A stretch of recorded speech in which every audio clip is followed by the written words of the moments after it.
Tech Cocktail Conversations, candid insights from startup founders, entrepreneurs, and thought leaders from around the globe.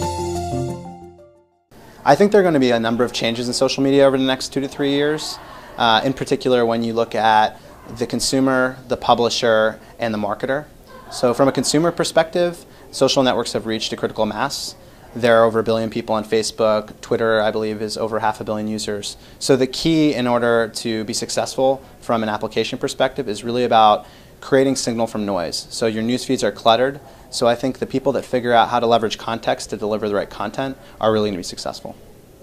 AdThis was able to scale to 14 million sites in various different ways, but looking at it from the beginning, what we did was find a really simple wedge.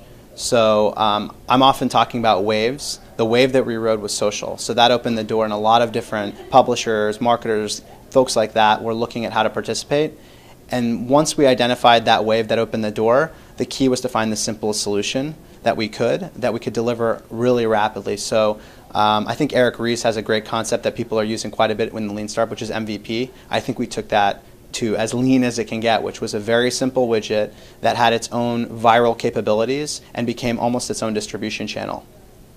One of the biggest takeaways that I have in terms of entrepreneurs looking at starting a company is make sure that you cast your net very, very broad. So when you're thinking about early customers, it's good to focus on 10 to 20 customers, but make sure that the solution set you're building can scale to a much broader audience. In terms of maintaining a healthy work-life balance, I think it's absolutely critical. I think I know that because I probably didn't do that too much in the early stages.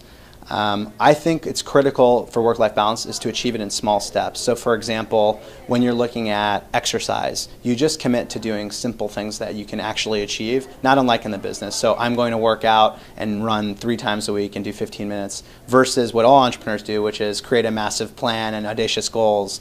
And then you have 2 major, huge undertakings, a business and a health plan, that are really tough to do.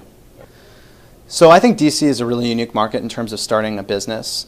In terms of the disadvantages, I think that if you're starting a consumer-facing startup, something like a Facebook or LinkedIn, you're lacking a bunch of expertise, both in terms of capital and in terms of developers, to scale quickly. So when you look at something like a YouTube or Facebook, when they want to scale, there's 1,000 engineers down the street, so they can scale very quickly. On the reverse side of it, that same thing that makes Silicon Valley very, very great actually is a disadvantage. So if you're a slower growing company or you have more lessons to learn, your churn is much higher.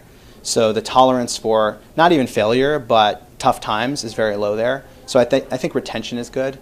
And one more thing for DC that I think is really good, which is structural, is the fact that we do have the government, the fact that we're sitting on top of the infrastructure for the cloud.